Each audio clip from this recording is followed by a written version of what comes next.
Good morning, everyone.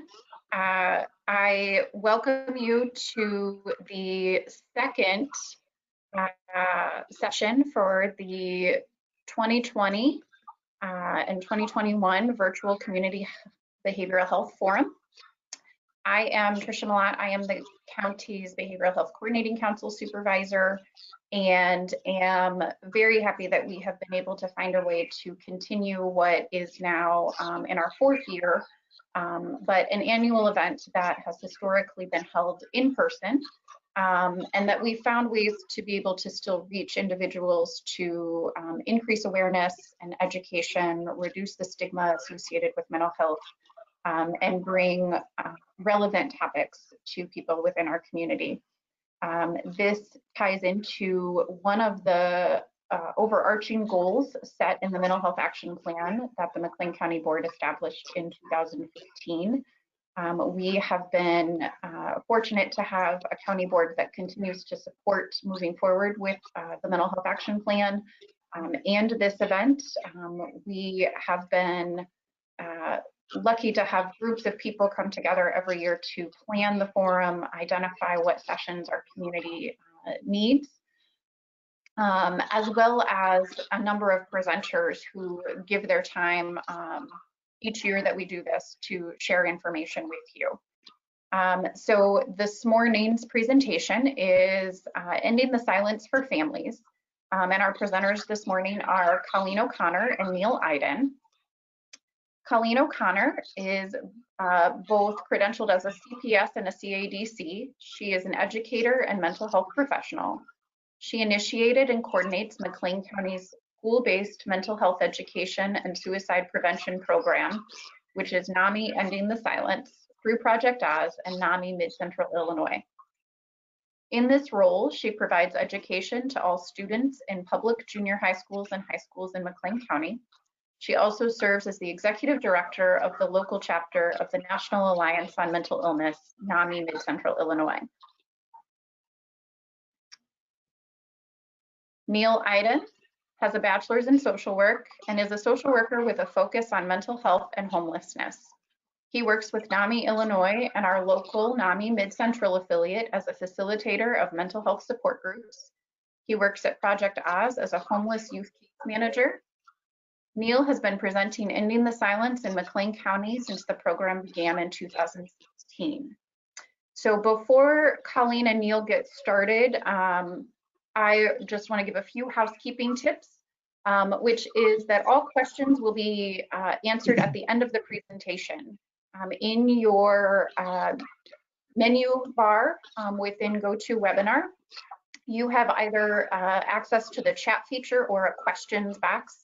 You can put your question in either one of those places, and we will see them and read them to Colleen and Neil at the end of the presentation. Kevin McCall is a behavioral health specialist with the county, and he will be our question moderator for today. The one thing we do ask is that since questions are taken at the end, that you provide context for your question. So recognizing that a question such as, what can I do about that with my teen, at the end of the conversation will no longer have context. So if you could provide some specifics, that's incredibly helpful.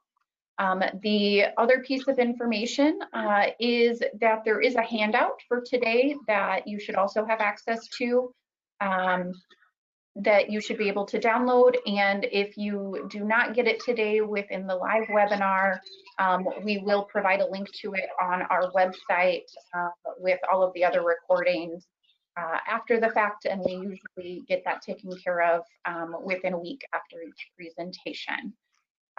So with that, I am going to turn over today's presentation to start with Colleen O'Connor, and then Neil will also be presenting. And we are very thankful that they are going to share their knowledge and all of the history and context they have with presenting this presentation to groups.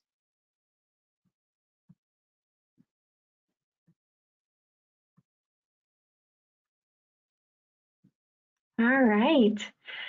So thank you all so much for waking up early to be here with us and spend some time talking about mental health. So as Tricia said, I'm Colleen O'Connor and I run NAMI Ending the Silence in McLean County. So Ending the Silence is an evidence-based youth suicide prevention program. So what we do is we go into all of the local public standard middle schools and high schools, usually in 6th grade and 9th grade, and we talk to young people about how they can both recognize and respond when someone they care about is struggling with their mental health. So we spend a lot of time talking about the fact that mental health challenges are really normal, that a lot of people struggle with their mental health, and that it's okay to talk about things when you're having a hard time. We also talk a lot about how to recognize warning signs, because one of the most important things when we're learning about mental health is learning how to recognize when someone you care about might need some extra support. And then, of course, once we know how to recognize that, we also need to know how to start that conversation and how to be able to talk about how we're feeling, reach out to people, access resources, and start making a plan for moving forward.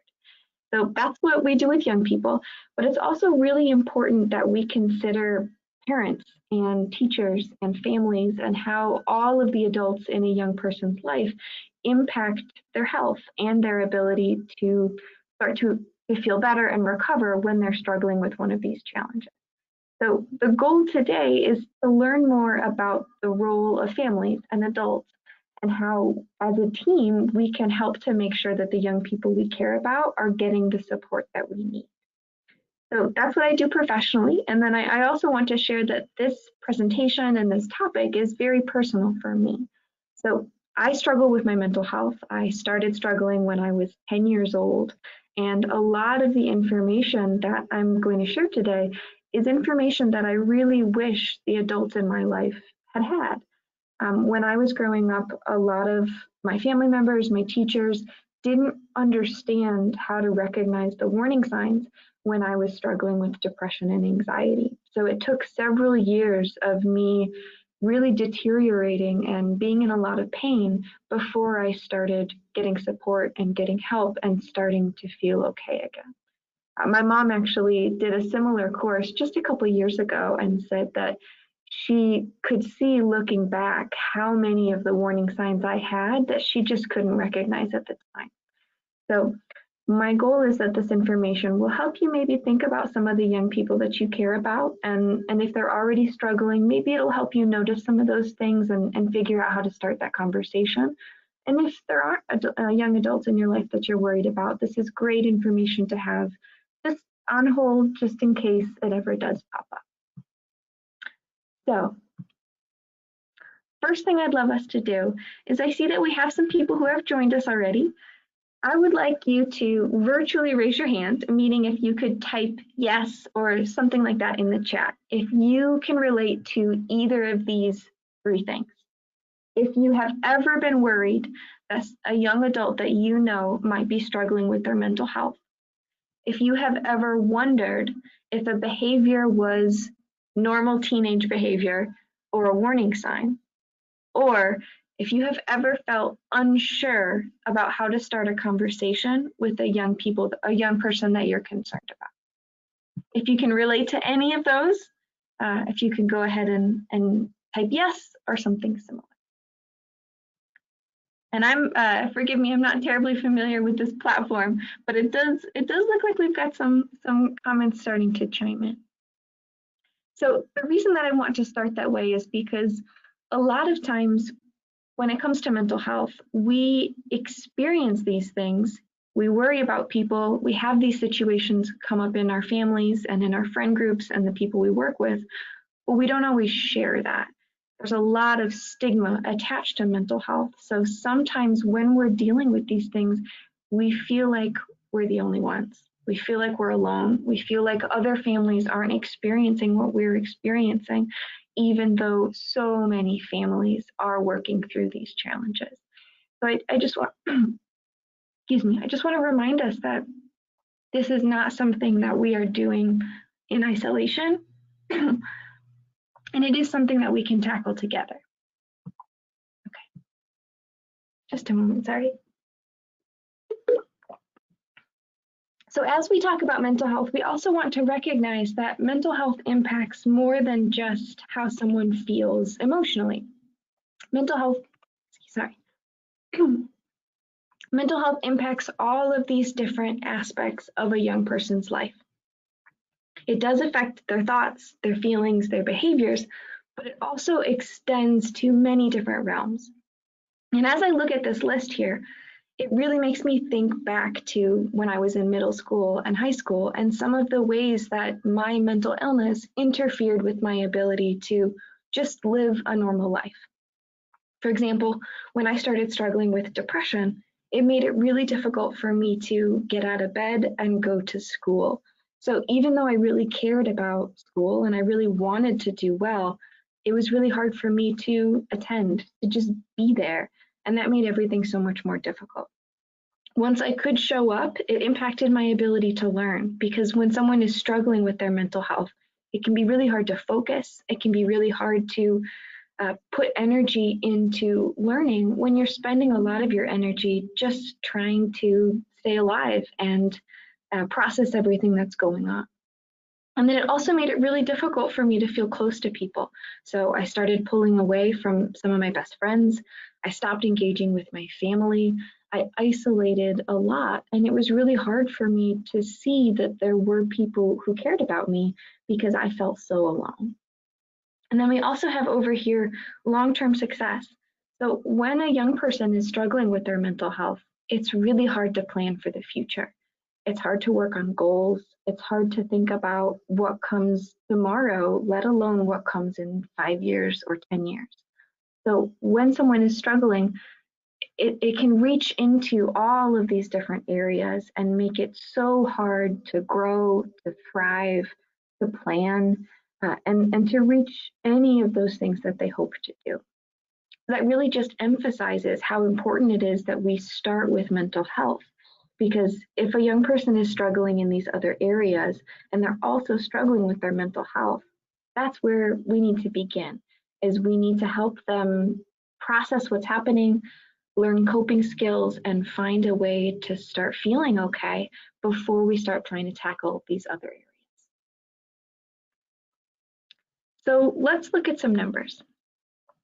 We know that about 1 in 6 young people ages 6 through 17 experiences some sort of mental health disorder every year. So if you think about a classroom of 30 kids, what's 30 divided by 6? 5 kids. So that's a lot of young people who are struggling with something, trying to focus, trying to do the best that they can, but also dealing with a health challenge. We know that unfortunately about half of children who are struggling don't receive treatment. And there are a lot of different reasons for this. Sometimes this can be because they don't know how to recognize the warning signs. It could be because they don't feel like there are adults in their life that they can reach out to.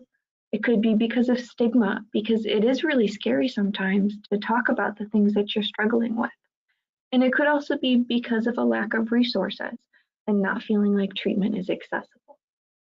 But the more that we talk about it, the more that we share resources, the more that we get comfortable with this, hopefully this number will start to improve. We also know that many mental health challenges start when someone is young. So half of all lifetime cases of mental illness start by age 14. So that's by the time they start high school. And then 3/4 begin by age 24. So many people who will struggle with their mental health will start struggling when they're young, which is one of the reasons why it's so important for us to focus on this age group. If we look on the other side here, about 17% of high school students nationally seriously consider suicide. And we know that that number is very similar here. Our local surveys show that 16% of our high school students have seriously considered suicide in the last year. So sometimes when I talk about that number, people are really surprised, because many times when someone is considering suicide, it may not be obvious. They may not say it out loud. They might not share how they're feeling with other people, but there are a lot of our young people who are having these thoughts and feelings.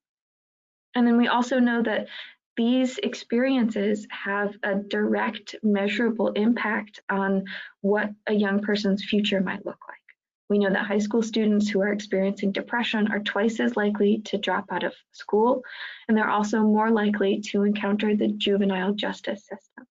So this really just emphasizes how important it is that we look for these signs and that we do what we can as fast as we can so that we give our young people the best chance possible to grow up in a way that helps them succeed and helps them feel healthy. So I want to take a step back for a moment and just make sure that we're all on the same page with our definitions. So when I say mental illness, that is a synonym for mental health challenge, mental health condition. There are lots of different ways that we can refer to these conditions. And in general, mental illnesses are medical conditions, which seems obvious, but I point it out because sometimes people don't quite understand that if someone is experiencing a mental illness, it's like experiencing any other kind of illness. It's something that's happening in their brain and it's impacting the way that they function.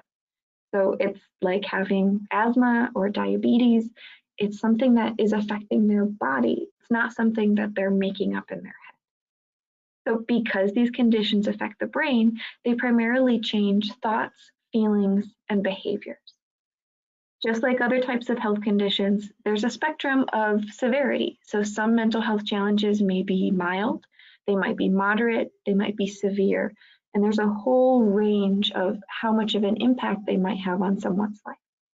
Sometimes mental illnesses may be lifelong, and sometimes they may be brief and then pass.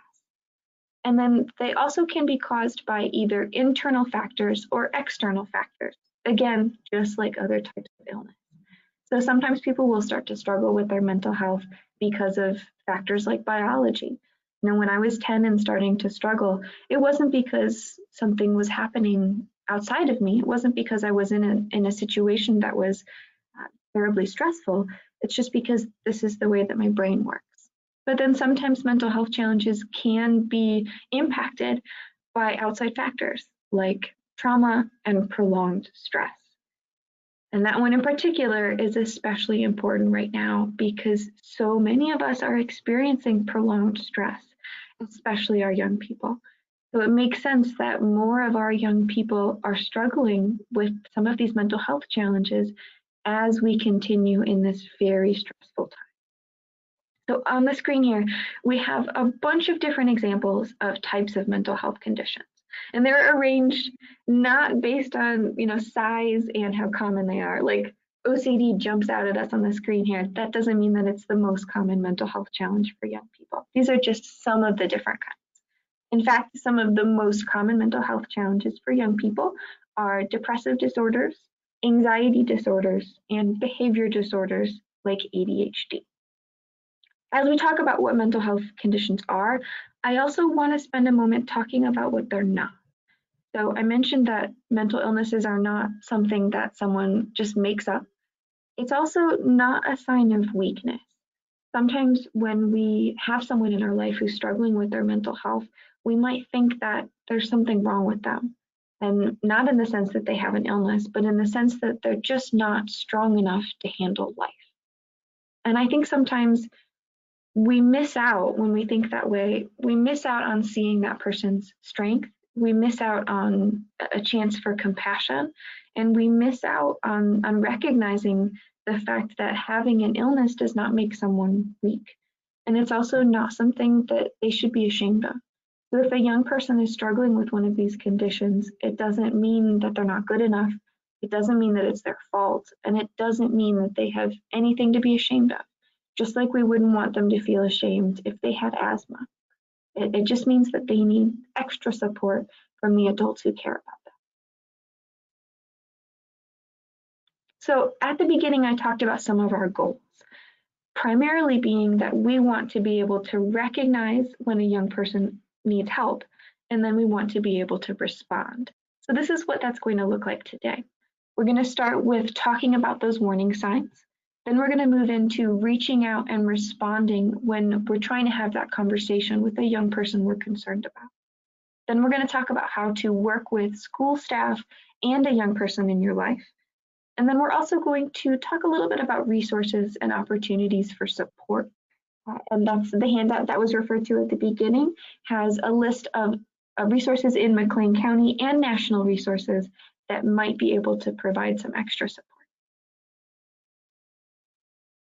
So as we look at warning signs, I mentioned at the beginning that one of the things I was asking you to reflect on is whether you've ever been unsure if a behavior was teenage behavior or a warning sign. And that can be really difficult to distinguish because as young people are growing up, they go through a lot of stress just in the very nature of growing up. They're dealing with so many different changes, physically, emotionally, mentally, socially, and there are growing pains associated with that. There is stress and discomfort and frustration and a lot of different things that they're feeling that are a normal part of being a teenager. But there's also a lot of opportunities for that stress to translate into a mental health challenge or something that requires extra attention. So as you try to weigh in your mind, is this something I should be concerned about? Keep these three things in mind. Intensity, so how severe are these symptoms? Duration, how long are these symptoms lasting? And then the level of distress or impact. So how much are these behaviors, these feelings, these thoughts interfering with this young person's ability to function in their daily life, which means going to school, engaging in relationships, and doing daily tasks, things that they want to do or things that they need to do. So I'd like to share an example to kind of illustrate this. So anyone with a teenager in their life knows that sometimes they like to sleep in, that getting them up out of bed in the morning might be a challenge sometimes because they need extra rest. So if a young person feels tired and doesn't want to get out of bed in the morning, that's not necessarily a warning sign. But in my life as a teenager, it was. Because for me, it wasn't just that I wanted to sleep an extra 10 minutes. It was that my depression made me so exhausted that I physically felt like I could not get out of bed. It lasted for months, years even, where I felt like I could not get out of bed. It was really intense. I sometimes felt like physically there was an elephant laying on me, like I just could not do it. And then it had a significant level of impact in my life because it got to the point where I couldn't get out of bed and go to school. I almost didn't pass through one of my years of school in high school because I missed so much class because I could not get out of bed. So that would be a sign that it's not just a normal teenage thing, but that it was a warning sign for a mental health challenge. So as we look at these in detail, keep those three things in mind. We've broken it down here into what you might see at school and what you might see at home. Because, for example, if you're a teacher or a counselor or you work in a school, what you notice in a young person might be different than what their parents notice. And then also, if you're a parent, you're noticing things at home, but you might also hear about some of the things that the teachers are noticing at school. So these are, there's a lot on the screen here, but these are just some of the warning signs. There are many, many different clues that could indicate that someone is struggling. So some of the main categories, before we go into these specifics, are big changes. So big changes in mood, behavior, personality, hygiene, sleep, just when a young person is not acting like themselves. Unhealthy coping skills. So for example, a young person who is struggling might start doing things that are dangerous, like hurting themselves or using substances. And then also, sometimes physical symptoms can be warning signs for mental health challenges too, especially in young children. For example, if a young person, maybe a 10-year-old, complains a lot about headaches or stomach aches or just not feeling good, sometimes those physical clues can be mental health clues as well. So let's look at our school category. A young person is struggling with their mental health. These are things that might change at school. They might miss class more often. Like I mentioned, that one's personal for me. Their quality of work might decline. Maybe they go from A's and B's to D's and C's. Maybe they start missing a lot of assignments or forgetting about when their tests are. They might seem really disorganized, like they're always forgetting things. Maybe it seems like they just don't care or they're just not focusing, which it may not be that they don't care. It may just be because they're trying to organize so much else in their mind that school goes on the back burner. They might seek special conditions, meaning that they might ask for extensions. They might say, I wasn't able to get this done. I need more time. They might show perfectionism.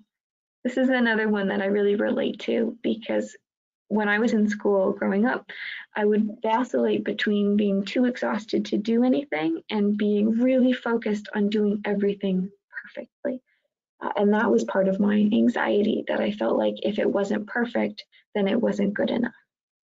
Responding very emotionally to grades, so feeling very, very emotionally invested in how they're doing in school and maybe feeling crushed if they don't get the grade that they're hoping for.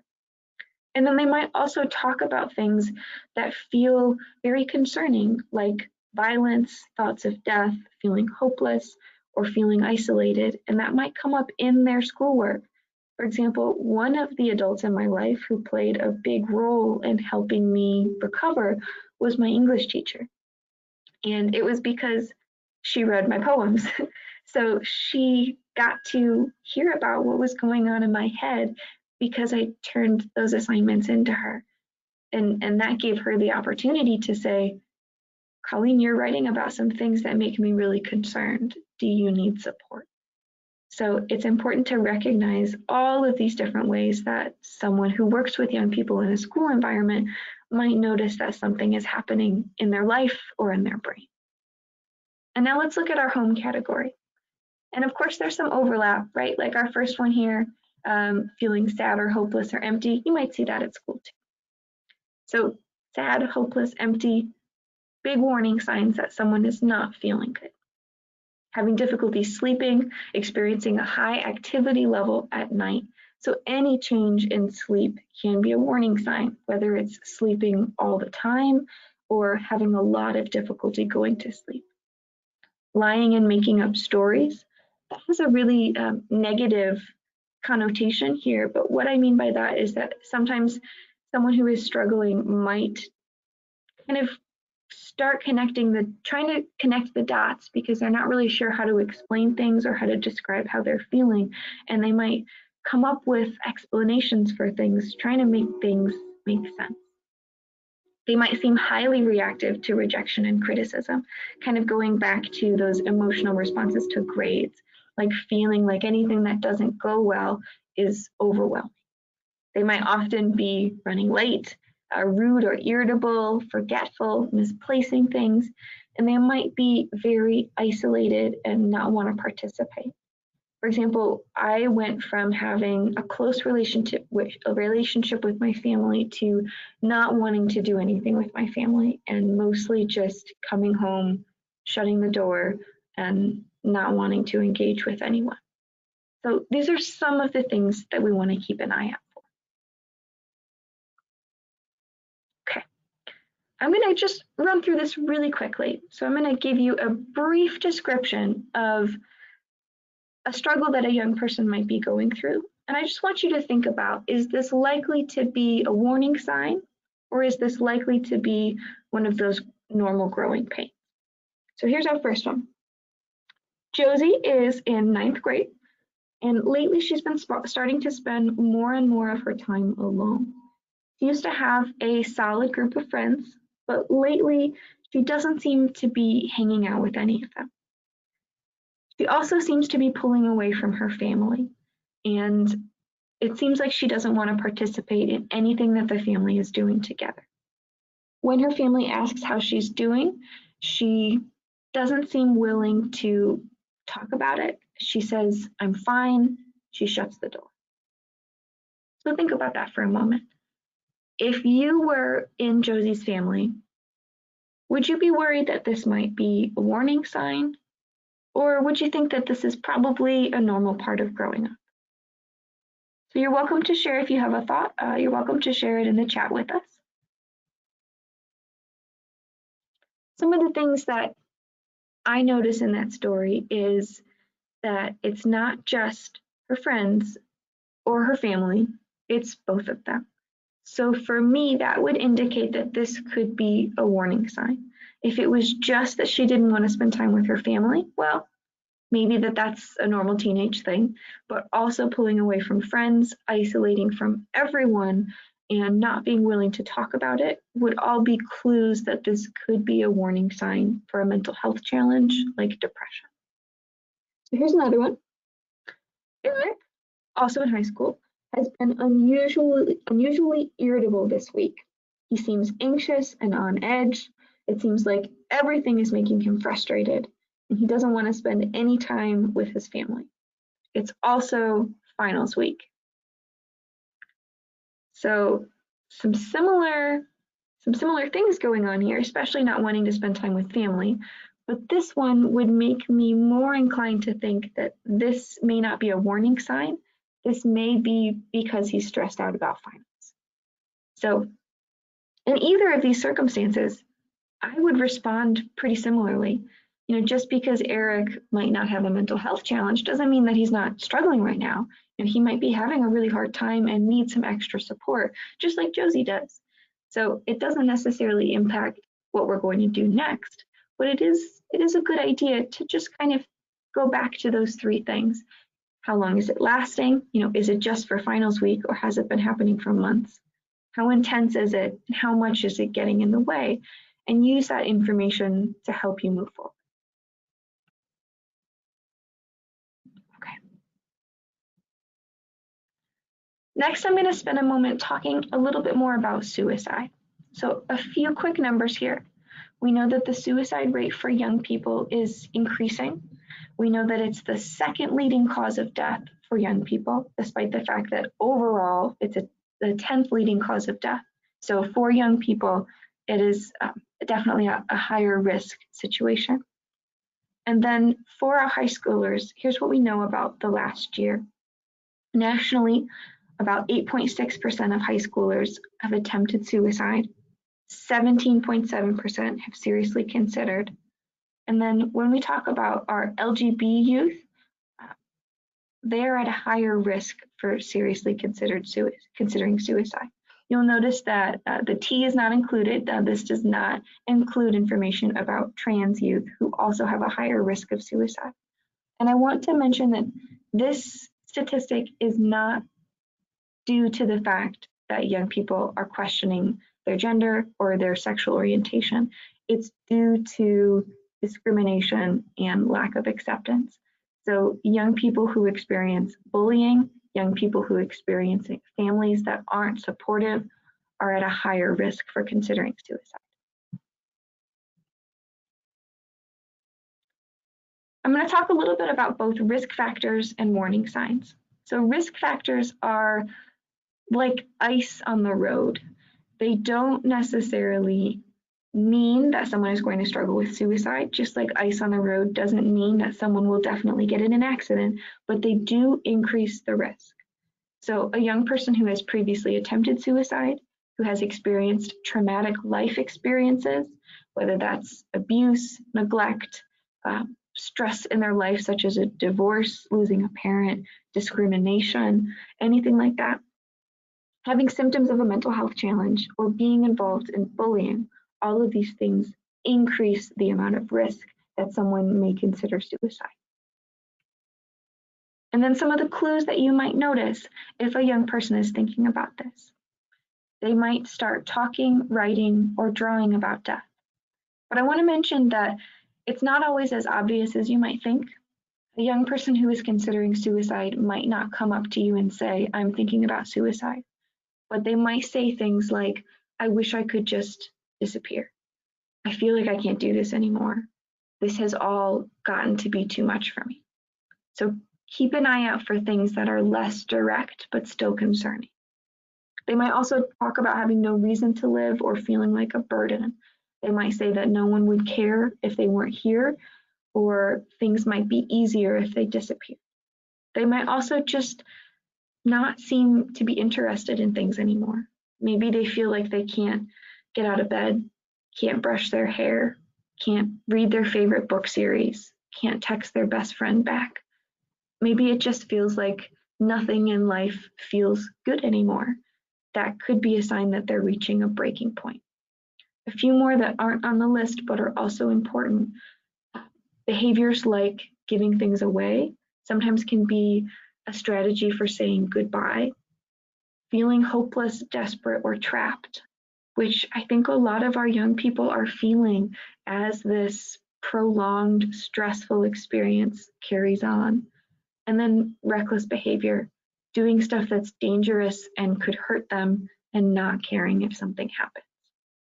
So the more we can remember these things and keep an eye out for them, the better chance we have of recognizing right away when a young person starts having these experiences, because then we can reassure them that lots of people think about suicide.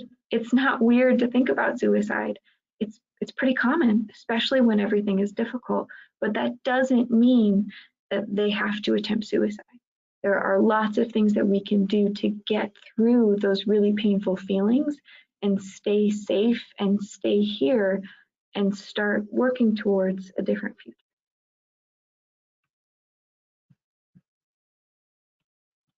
Okay. At this point, I'd like to turn it over to Neil to talk about what we can do once we do recognize those signs.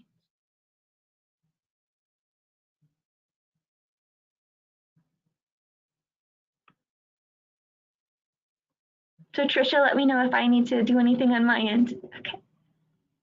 No, I think it has been set up. And Neil, do you have the ability to share your screen now? Yes. Are you guys able to see it? I hit the button. Yep. All right. Awesome. I'm gonna make this go away. Awesome. All right. So we know that there's a lot of warning signs that we need to pay attention to. We have noticed those warning signs. So here comes the hard part: reaching out and responding to those warning signs that we noticed. So the first one we're going to talk about is the most severe: suicide. Requires immediate action of some sort.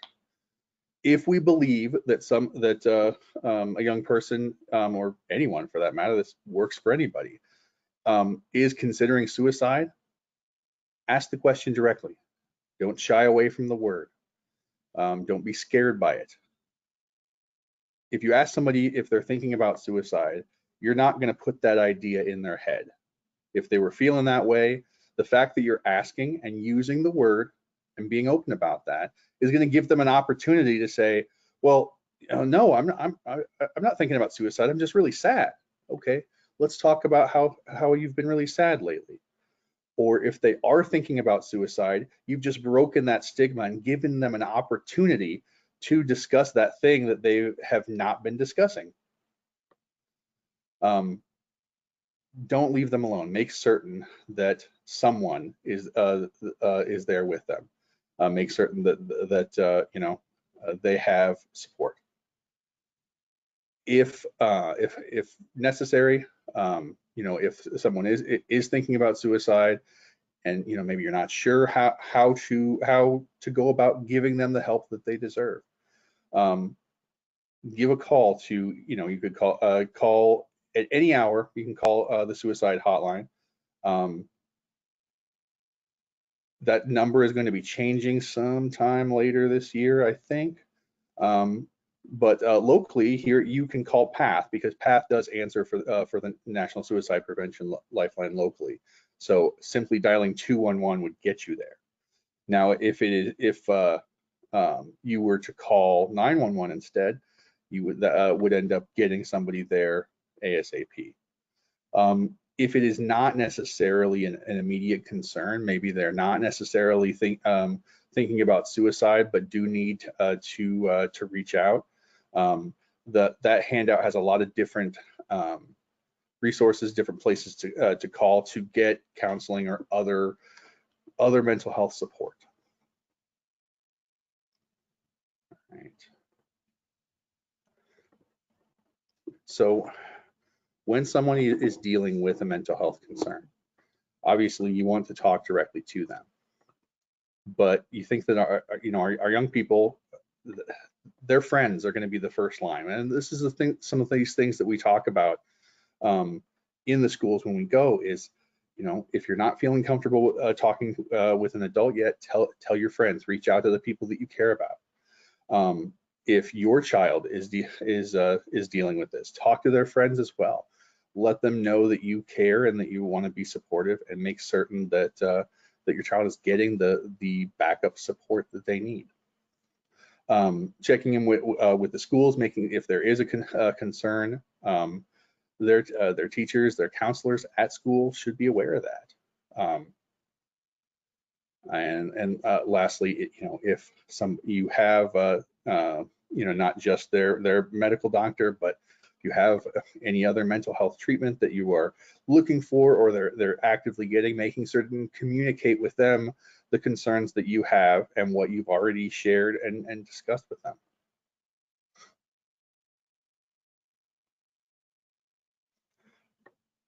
Now, this is kind of the hard part, right?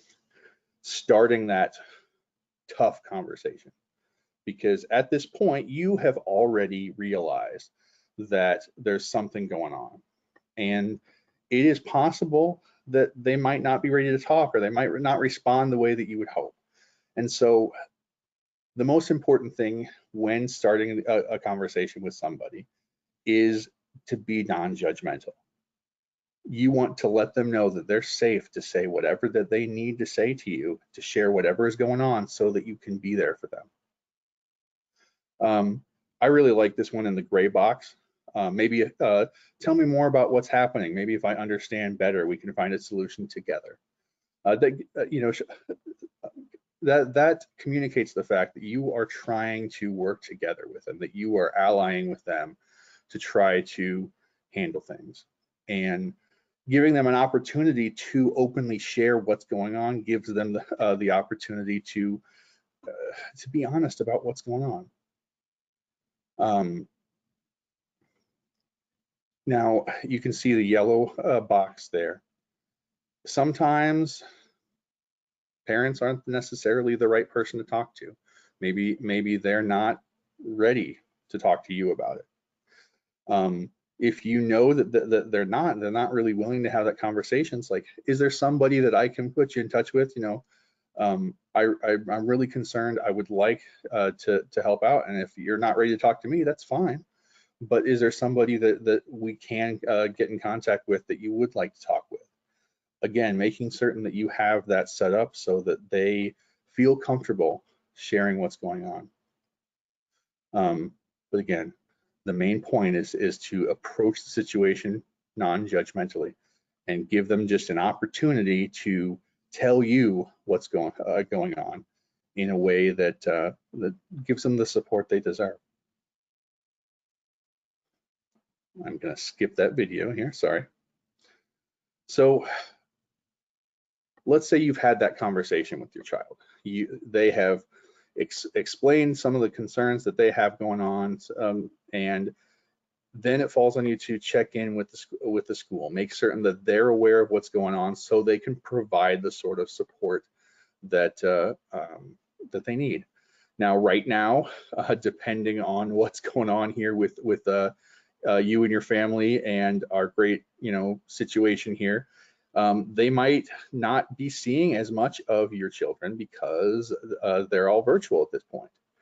That being said, it's surprising how much we have learned about connection with each other over video in the last year here. So it's still important to make certain that they understand and they are a part of a supportive team here for your child, regardless of the level of interaction they're having.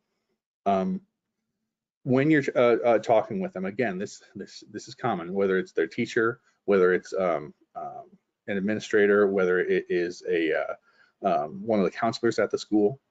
Let them know what's going on. I'm worried my son shared this. Okay, so letting them know that gives them an opportunity to be on the lookout for other warning signs. Like Colleen was talking about, sometimes the same situation looks very different in a school setting versus a home setting.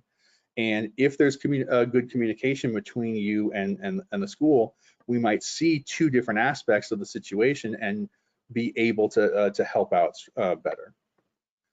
Set up, whether it be, I'm going to send you an email here to check in, I'm going to call you, or this is when we'll have a meeting of some sort.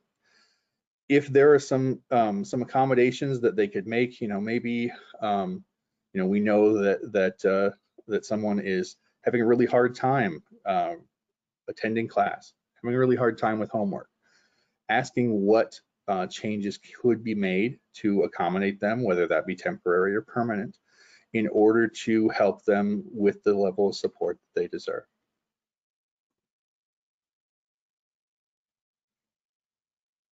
So when speaking with doctors, counselors, again, it's the same sort of situation.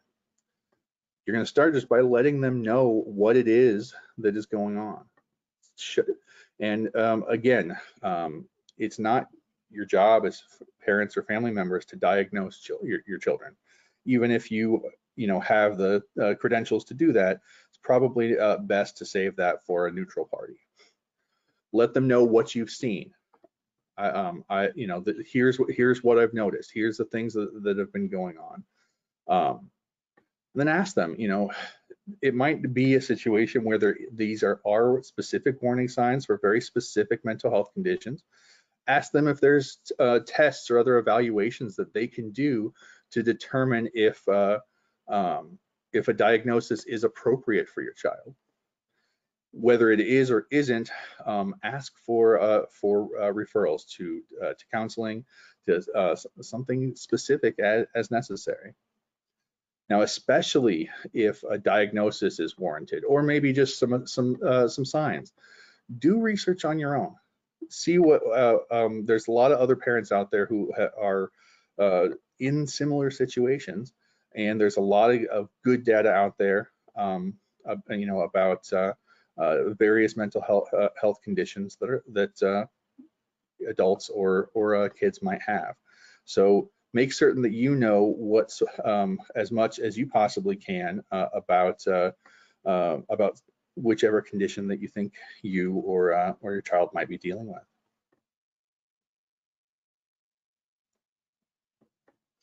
So the schools have a lot of kids that have lots of different situations going on.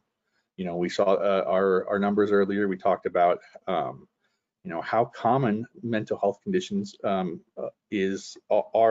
mental health conditions are all the way across the spectrum.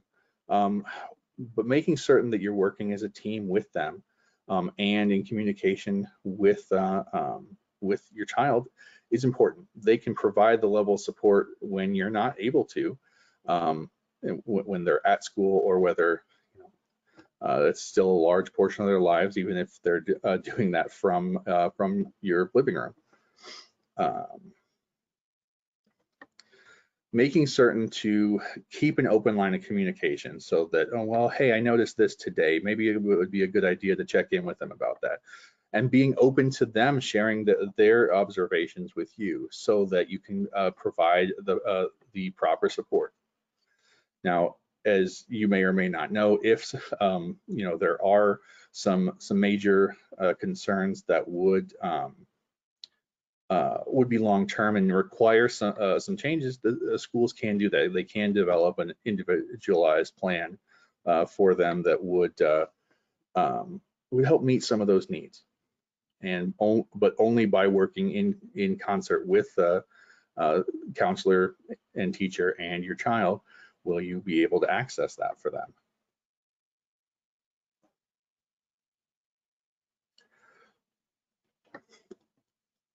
So it's important that you, as a parent, try to model the best, or as best as we can, good behavior to help build up that resilience.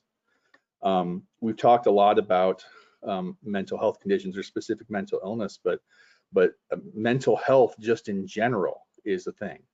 You might not have a condition per se, but you might have days where your mental health is not doing so well. You might have days where you're doing great.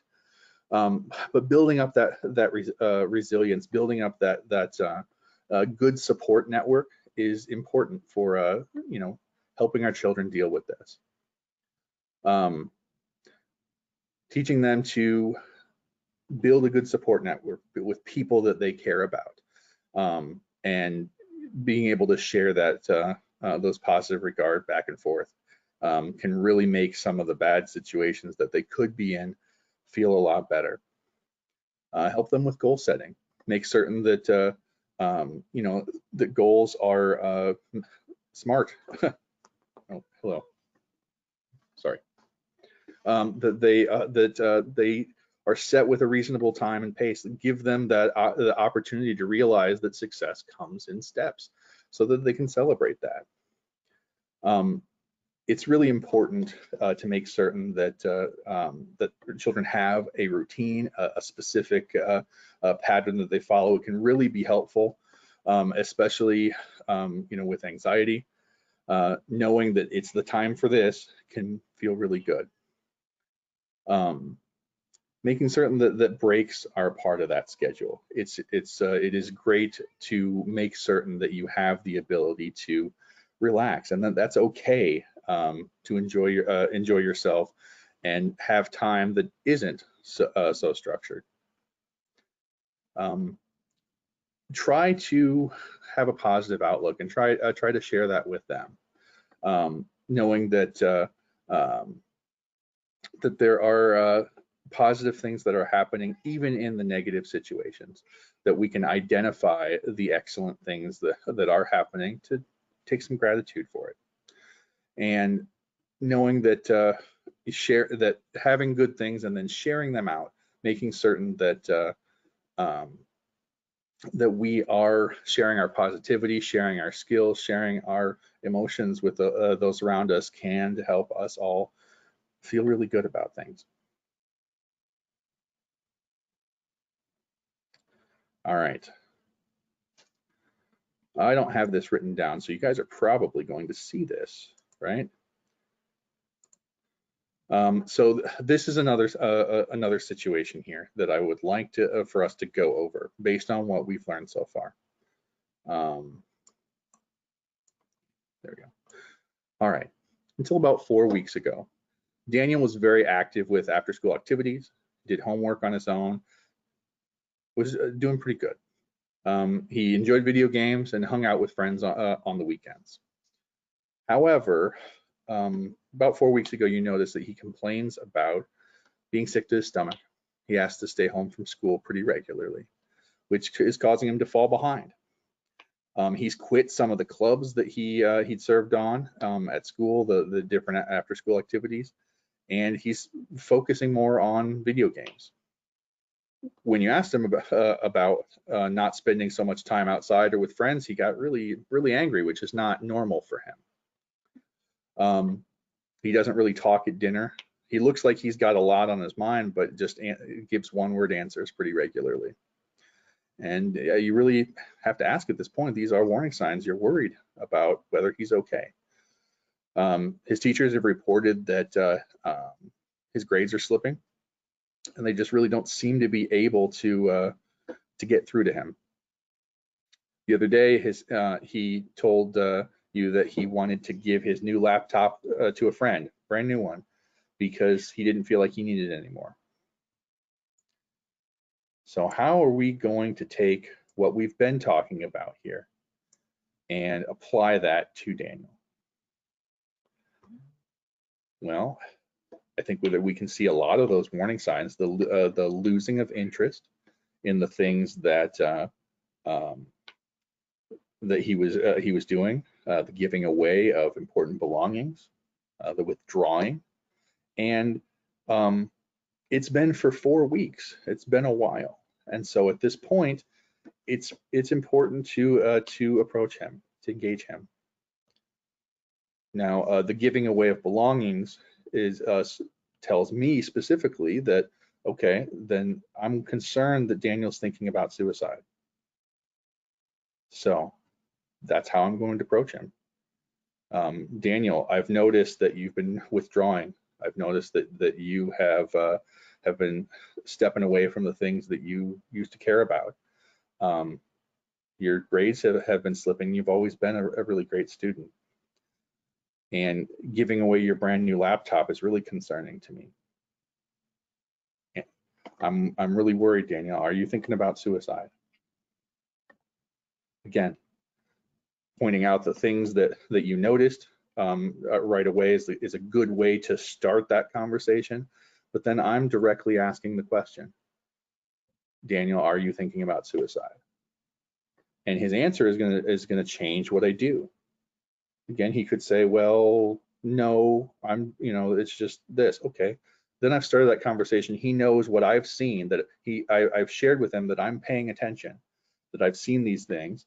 And if he's not feeling that way, he has an opportunity to open up and share with me.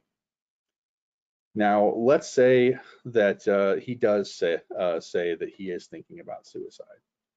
In that case, I would reflect with him. We would probably call the suicide prevention lifeline and let him talk to one of those who answer for that. So then make a plan for treatment and see how we can keep him safe. In Daniel's case, we definitely want to get school involved, make certain that his teachers there are aware that there's some concern, make certain that he's engaged with a school counselor. So our main goal here is his safety, right? The outcomes that we're looking for is to make certain that he is still with us. And so regardless of what that means on a level of protecting him from harming himself, after that, it's about dealing with the situations that he's living with that are making him so sad. So realistically, that can take a lot of different forms. It may be that that after some evaluation that he really wasn't happy with where he was before. So, but getting him open and getting him the support to make those decisions and determine what's really going on is really our main goal. That's what we want for him. All right. So our last part here is talking about connecting with resources, making certain that we provide a great support network for our children, so that they have what they need, and so that we also have what we need to be supportive of them. NAMI specifically offers two main programs here that are still going on completely virtually during during this time. For individuals who have mental health conditions themselves, they can attend NAMI Connection Recovery, which is something that I facilitate. We also have NAMI Family Support, and that is for someone who has a family member living with a mental health condition of some sort. And it's just kind of important to be able to do the care for yourself that you need as a caregiver. And that's what that group is about. Contact information for our local chapter is in the mental health resource guide, the handout. You can also find that information from the NAMI website.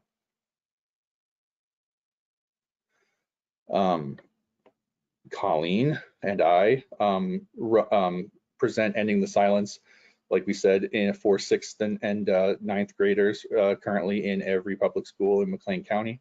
So our kids are getting that. We also will do some specifically for school staff. It's kind of a slightly different version of this presentation specifically that will be offered. And so all of these things are how we at NAMI are trying to help spread awareness and help people feel just a little bit more equipped to handle these things. NAMI Basics is a course that you can take completely online. The idea is just to get some grounding, some information. It's a really good first step. You can get information on that at NAMI.org.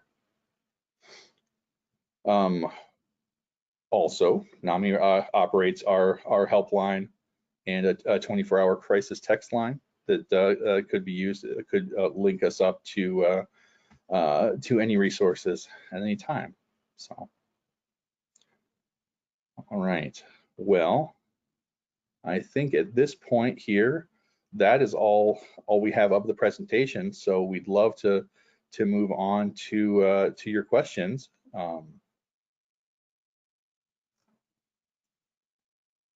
If you'd like to go ahead now in the question section over to your right, if we have any attendees that have questions for Colleen or Neil, we'll go ahead and take those now and give a couple of minutes for you guys to type those in there, and I will ask them as they start to come in.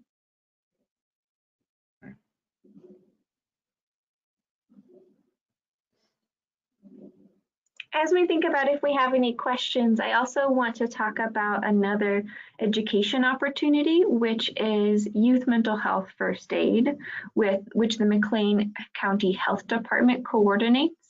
So as we consider our current setting, I believe that some have been offered in person and some will be offered virtually. It's kind of a mix, but youth mental health first aid is a day-long training. So it's a more extensive training that really gets into many details about warning signs, how to help, and some of the things that we approached today in a lot of detail.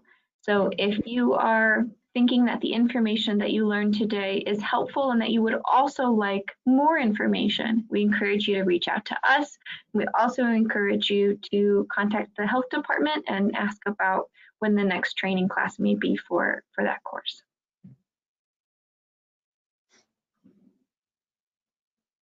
Okay, I have one question from Laura Holland. It asks, do you also do these presentations for after-school program leaders? Good question. We have done some presentations for specific groups like that. For example, we have done presentations for the Boys and Girls Club and for some certain youth groups. At this point, because we work with all middle schoolers and high schoolers, we get to reach most everybody. But we do also do specific groups if there is someone that you're hoping to bring this information to. So people are also welcome to reach out to me for more information about presentations or ending the silence. And my contact information is at the very bottom of that resource guide in the handout section.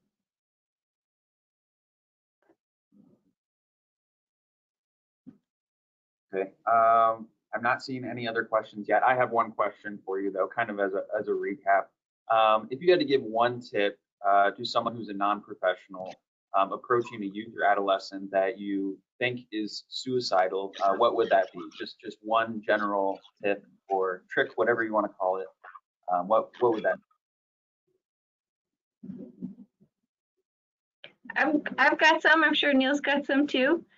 I'll go with mine is, and I always reiterate this one, which is the I've noticed trick. Neil mentioned this as well, and that's to be specific. So often when we try to have these conversations, we start them in ways that are too vague, like, how are you doing? And then they say, I'm fine. And then we get stuck. So starting with I've noticed, saying these are the things that I'm worried about, and I've noticed these things because I care about you. That can kind of crack the egg a little bit. It can help you start to work through some of those concerns. For me, it's the word. Don't be afraid of it. Don't whisper it when you say it. Are you thinking about suicide? Use it, because it gives them that opportunity. And I know those conversations can be hard. We as adults can be scared, but if they are actually thinking about suicide, I guarantee they're more scared. Giving them that opportunity to to be open about how they're feeling is the greatest gift you can give them in that moment. And can be such a relief. Like, if you're thinking about suicide, it's so incredibly difficult to approach someone and say that. And when someone takes the initiative to ask you, it feels like, wow, somebody sees me, somebody cares about me, somebody wants me to be honest. So it can feel scary to ask, but like Neil said, it really is a gift. That's great advice. Thank you both very much. It looks like we don't have any other questions in the chat right now. I know it's still pretty early, so I'm gonna pass it back over to Tricia here, and thank you both very much for presenting today.